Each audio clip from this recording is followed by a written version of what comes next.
S, ನಮ್ಮ ಜೊತೆ ಈಗ ವಿಧಾನ ಪರಿಷತ್ ಸದಸ್ಯರಾದ ಎಚ್ ವಿಶ್ವನಾಥ್ ಸರ್ ಇದ್ದಾರೆ. ಬನ್ನಿ ಮಾತಾಡ್ಸೋಣ. ಸರ್, ಒಂದು ಕಡೆ ಆರ್ಥಿಕ ಸುಧಾರಣೆ ಪಿತಾಮಹ ಸಾಕಷ್ಟು ಕೆಲಸಗಳ ಮಾಡಿದ್ದಾರೆ, ದೇಶಕ್ಕೆ ತುಂಬ ಕೊಡುಗೆಗಳು ನೀಡಿದ್ದಾರೆ. ಇವತ್ತು ಮಾಜಿ ಪ್ರಧಾನಿಗಳಾದ ಮನಮೋಹನ್ ಸಿಂಗ್ ನಮ್ಮ ಜೊತೆ ಇಲ್ಲ ಸರ್.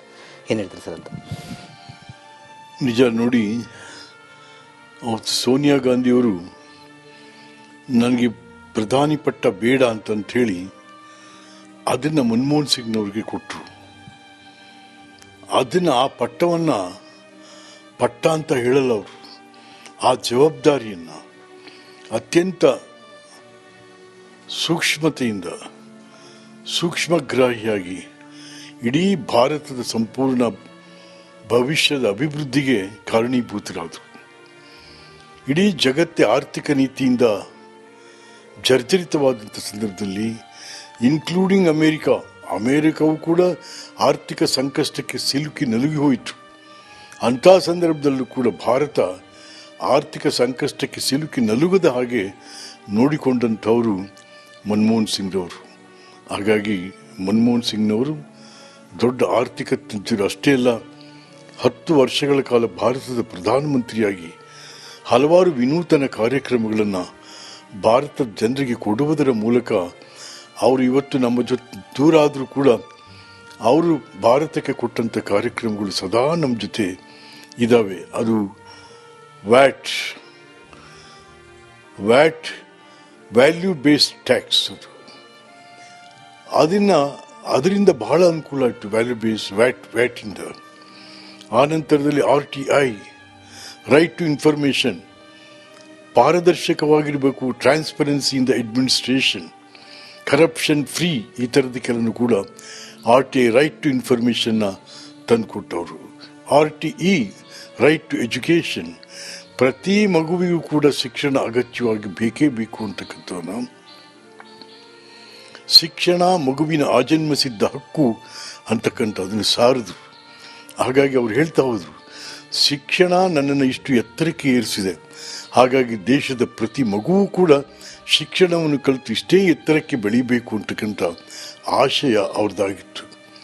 ಅದರ ಜೊತೆಗೆ ರೈಟ್ ಟು ಫುಡ್, ಯಾರೂ ಕೂಡ ಈ ದೇಶದಲ್ಲಿ ಹಸಿವಿಂದ ಸಾಯಬಾರದು ಅಂತಂಥೇಳಿ ರೈಟ್ ಟು ಫುಡ್ RTF ಕೊಟ್ಟಂಥವರು ಮನಮೋಹನ್ ಸಿಂಗ್ನವರು. ಅದ್ರ ಜೊತೆಗೆ ನರೇಗಾ, ನಮ್ಮ ಗ್ರಾಮಾಂತರ ಪ್ರದೇಶಗಳಲ್ಲಿ 100 ದಿವಸ ಕಡ್ಡಾಯವಾಗಿ ಅವನಿಗೆ ಉದ್ಯೋಗ ಸಿಗಬೇಕು, ಅವನಿಗೆ ಹಣ ಸಿಗಬೇಕು, ಹೊಟ್ಟೆ ಮಲಗಬಾರ್ದು ಅನ್ನೋದು ಉದ್ಯೋಗ ಕೊಡುವುದರ ಮೂಲಕ ಅವರು ನರೇಗಾದಲ್ಲಿ ಅಲ್ಲಿಯ ಅಭಿವೃದ್ಧಿಗೂ ಕೂಡ ನೆರವಾದಂತಾಯಿತು.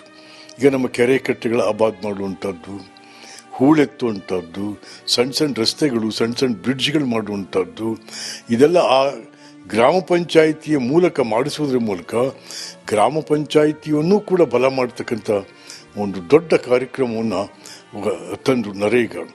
ಆಮೇಲೆ ಅದ್ರ ಜೊತೆಗೆ ನರ್ಮ್ ಕೂಡ ನಮ್ಮ ನಗರ ಪ್ರದೇಶಗಳನ್ನು ಭಾಳ ಚೆನ್ನಾಗಿ ಇಡಲಿಕ್ಕೆ ಆಯಿತು. ಅದರಲ್ಲಿ 25,000 ಕೋಟಿ ರೂಪಾಯಿಗಳನ್ನು ಬೆಂಗಳೂರು ಮತ್ತು ಮೈಸೂರು ನಗರಾಭಿವೃದ್ಧಿಗೆ ಕೊಡ್ತಾರೆ. ಆದರೆ ಯಾವತ್ತು ದಿವಸ ಇದ್ದಂಥ ರಾಜ್ಯ ಸರ್ಕಾರಗಳು ಅದನ್ನು ಉಪಯೋಗಿಸ್ಕೊಳ್ಳಿಲ್ಲ. 25,000 ಕೋಟಿನಲ್ಲಿ 6-7 ಕೋಟಿ ಕೂಡ ಖರ್ಚಾಗಲಿಲ್ಲ. ಇದಿಷ್ಟು MLC ಎಚ್ ವಿಶ್ವನಾಥ್ ಅವರ ಮಾತಾಯಿತು. ಕ್ಯಾಮ್ರಾ ಪರ್ಸನ್ ಮಹೇಶ್ ಬಿ ಜೊತೆ ವೀರೇಶ್, ರಿಪಬ್ಲಿಕ್ ಕನ್ನಡ, ಬೆಂಗಳೂರು.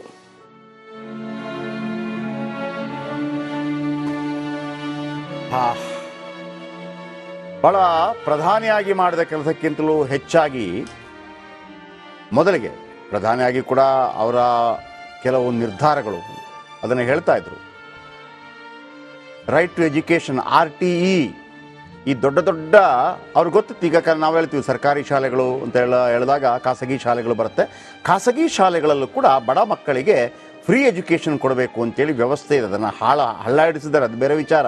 ಇಷ್ಟು ಪರ್ಸೆಂಟೇಜ್ ಮಕ್ಕಳಿಗೆ ಕೊಡಲೇಬೇಕು, ಬಡ ಮಕ್ಕಳಿಗೆ ಕೊಡಲೇಬೇಕು ಅಂತಿದೆ, ಹಳ್ಳ ಹಿಡಿಸಿದ್ದಾರೆ. ಆಮೇಲೆ ರೈಟ್ ಟು ಇನ್ಫಾರ್ಮೇಷನ್ ಅಂದರೆ ನೀವು ಕೊಟ್ಟಂಥ ತೆರಿಗೆ ದುಡ್ಡು ಎಲ್ಲಿಗೆ ಹೋಯ್ತು, ಒಂದು ಬ್ರಿಡ್ಜ್ ಕಟ್ಟಿದ್ರೆ ಆ ಬ್ರಿಡ್ಜ್ಗೆ ಎಷ್ಟು ದುಡ್ಡು ಖರ್ಚಾಗಿದೆ ಅಂತ ನಿಮಗೆ ಲೆಕ್ಕ ತಗೊಳ್ಬೋದು. ಓಕೆ, ಆ ಥರ. ಆಮೇಲೆ ಆಹಾರ ಭದ್ರತಾ ಕಾಯ್ದೆ, ಆಮೇಲೆ ನರೇಗಾ, ಕೂಲಿಗಾಗಿ ಕಾಳು. ಎಸ್, ನಮ್ಮ ಜೊತೆ ಈಗ ವಿಧಾನ ಪರಿಷತ್ ಸದಸ್ಯರಾದ ಎಚ್ ವಿಶ್ವನಾಥ್ ಸರ್ ಇದ್ದಾರೆ, ಬನ್ನಿ ಮಾತಾಡ್ಸೋಣ. ಸರ್, ಒಂದು ಕಡೆ ಆರ್ಥಿಕ ಸುಧಾರಣೆ ಪಿತಾಮ ಸಾಕಷ್ಟು ಕೆಲಸಗಳ ಮಾಡಿದ್ದಾರೆ, ದೇಶಕ್ಕೆ ತುಂಬ ಕೊಡುಗೆಗಳು ನೀಡಿದ್ದಾರೆ. ಇವತ್ತು ಮಾಜಿ ಪ್ರಧಾನಿಗಳಾದ ಮನಮೋಹನ್ ಸಿಂಗ್ ನಮ್ಮ ಜೊತೆ ಇಲ್ಲ ಸರ್, ಏನು ಹೇಳ್ತೀರಿ ಸರ್ ಅಂತ? ನಿಜ ನೋಡಿ, ಅವತ್ತು ಸೋನಿಯಾ ಗಾಂಧಿಯವರು ನನಗೆ ಪ್ರಧಾನಿ ಪಟ್ಟ ಬೇಡ ಅಂತಂಥೇಳಿ ಅದನ್ನು ಮನಮೋಹನ್ ಸಿಂಗ್ನವ್ರಿಗೆ ಕೊಟ್ಟರು. ಅದನ್ನು ಆ ಪಟ್ಟವನ್ನು ಪಟ್ಟ ಅಂತ ಹೇಳಲ್ಲ ಅವರು, ಆ ಜವಾಬ್ದಾರಿಯನ್ನು ಅತ್ಯಂತ ಸೂಕ್ಷ್ಮತೆಯಿಂದ ಸೂಕ್ಷ್ಮಗ್ರಾಹಿಯಾಗಿ ಇಡೀ ಭಾರತದ ಸಂಪೂರ್ಣ ಭವಿಷ್ಯದ ಅಭಿವೃದ್ಧಿಗೆ ಕಾರಣೀಭೂತರಾದರು. ಇಡೀ ಜಗತ್ತೇ ಆರ್ಥಿಕ ನೀತಿಯಿಂದ ಜರ್ಜರಿತವಾದಂಥ ಸಂದರ್ಭದಲ್ಲಿ, ಇನ್ಕ್ಲೂಡಿಂಗ್ ಅಮೇರಿಕಾವು ಕೂಡ ಆರ್ಥಿಕ ಸಂಕಷ್ಟಕ್ಕೆ ಸಿಲುಕಿ ನಲುಗಿ ಹೋಯಿತು. ಅಂಥ ಸಂದರ್ಭದಲ್ಲೂ ಕೂಡ ಭಾರತ ಆರ್ಥಿಕ ಸಂಕಷ್ಟಕ್ಕೆ ಸಿಲುಕಿ ನಲುಗದ ಹಾಗೆ ನೋಡಿಕೊಂಡಂಥವರು ಮನಮೋಹನ್ ಸಿಂಗ್ರವರು. ಹಾಗಾಗಿ ಮನಮೋಹನ್ ಸಿಂಗ್ನವರು ದೊಡ್ಡ ಆರ್ಥಿಕ ತಜ್ಞರು ಅಷ್ಟೇ ಅಲ್ಲ, 10 ವರ್ಷಗಳ ಕಾಲ ಭಾರತದ ಪ್ರಧಾನಮಂತ್ರಿಯಾಗಿ ಹಲವಾರು ವಿನೂತನ ಕಾರ್ಯಕ್ರಮಗಳನ್ನು ಭಾರತದ ಜನರಿಗೆ ಕೊಡುವುದರ ಮೂಲಕ ಅವರು ಇವತ್ತು ನಮ್ಮ ಜೊತೆ ದೂರ ಆದರೂ ಕೂಡ ಅವರು ಭಾರತಕ್ಕೆ ಕೊಟ್ಟಂಥ ಕಾರ್ಯಕ್ರಮಗಳು ಸದಾ ನಮ್ಮ ಜೊತೆ ಇದ್ದಾವೆ. ಅದು ವ್ಯಾಟ್ ವ್ಯಾಲ್ಯೂ ಬೇಸ್ಡ್ ಟ್ಯಾಕ್ಸ್, ಅದರಿಂದ ಬಹಳ ಅನುಕೂಲ ಆಯಿತು. ವ್ಯಾಲ್ಯೂ ಬೇಸ್ಡ್ ವ್ಯಾಟಿಂದ ಆನಂತರದಲ್ಲಿ RTI, ರೈಟ್ ಟು ಇನ್ಫಾರ್ಮೇಷನ್, ಪಾರದರ್ಶಕವಾಗಿರಬೇಕು, transparency in the administration, corruption free, ಈ ಥರದ ಕೆಲವು ಕೂಡ RTI, ರೈಟ್ ಟು ಇನ್ಫಾರ್ಮೇಷನ್ನ ತಂದುಕೊಟ್ಟವರು.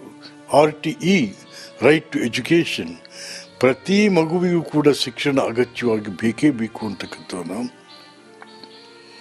ಶಿಕ್ಷಣ ಮಗುವಿನ ಆಜನ್ಮಸಿದ್ಧ ಹಕ್ಕು ಅಂತಕ್ಕಂಥದ್ದನ್ನು ಸಾರಿದ್ರು.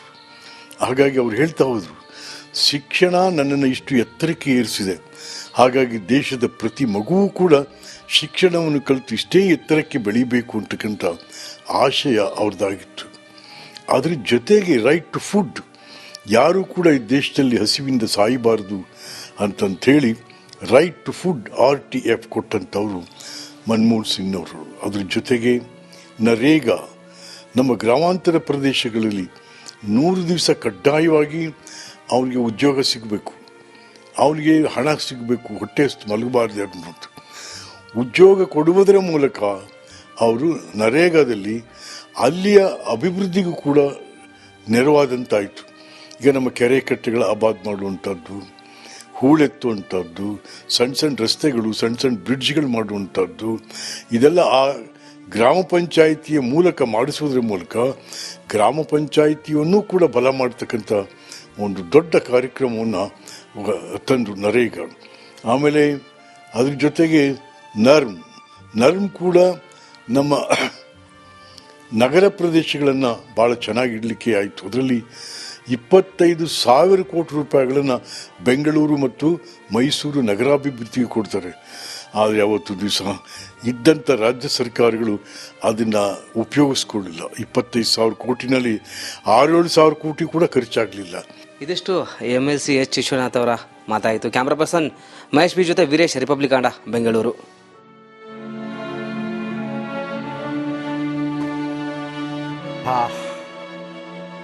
ಬಹಳ ಪ್ರಧಾನಿಯಾಗಿ ಮಾಡಿದ ಕೆಲಸಕ್ಕಿಂತಲೂ ಹೆಚ್ಚಾಗಿ ಮೊದಲಿಗೆ ಪ್ರಧಾನಿಯಾಗಿ ಕೂಡ ಅವರ ಕೆಲವು ನಿರ್ಧಾರಗಳು ಅದನ್ನು ಹೇಳ್ತಾ ಇದ್ರು. ರೈಟ್ ಟು ಎಜುಕೇಷನ್, RTE, ಈ ದೊಡ್ಡ ದೊಡ್ಡ ಅವ್ರಿಗೆ ಗೊತ್ತಿತ್ತು. ಈಗ ನಾವು ಹೇಳ್ತೀವಿ ಸರ್ಕಾರಿ ಶಾಲೆಗಳು ಅಂತ ಹೇಳಿದಾಗ ಖಾಸಗಿ ಶಾಲೆಗಳು ಬರುತ್ತೆ. ಖಾಸಗಿ ಶಾಲೆಗಳಲ್ಲೂ ಕೂಡ ಬಡ ಮಕ್ಕಳಿಗೆ ಫ್ರೀ ಎಜುಕೇಷನ್ ಕೊಡಬೇಕು ಅಂತೇಳಿ ವ್ಯವಸ್ಥೆ ಇದೆ. ಅದನ್ನು ಹಳ್ಳ ಹಿಡಿಸಿದ್ದಾರೆ, ಅದು ಬೇರೆ ವಿಚಾರ. ಇಷ್ಟು ಪರ್ಸೆಂಟೇಜ್ ಮಕ್ಕಳಿಗೆ ಕೊಡಲೇಬೇಕು, ಬಡ ಮಕ್ಕಳಿಗೆ ಕೊಡಲೇಬೇಕು ಅಂತಿದೆ, ಹಳ್ಳ ಹಿಡಿಸಿದ್ದಾರೆ. ಆಮೇಲೆ ರೈಟ್ ಟು ಇನ್ಫಾರ್ಮೇಷನ್, ಅಂದರೆ ನೀವು ಕೊಟ್ಟಂಥ ತೆರಿಗೆ ದುಡ್ಡು ಎಲ್ಲಿಗೆ ಹೋಯ್ತು, ಒಂದು ಬ್ರಿಡ್ಜ್ ಕಟ್ಟಿದ್ರೆ ಆ ಬ್ರಿಡ್ಜ್ಗೆ ಎಷ್ಟು ದುಡ್ಡು ಖರ್ಚಾಗಿದೆ ಅಂತ ನಿಮಗೆ ಲೆಕ್ಕ ತಗೊಳ್ಬೋದು. ಓಕೆ, ಆ ಥರ. ಆಮೇಲೆ ಆಹಾರ ಭದ್ರತಾ ಕಾಯ್ದೆ, ಆಮೇಲೆ ನರೇಗಾ, ಕೂಲಿಗಾಗಿ ಕಾಳು,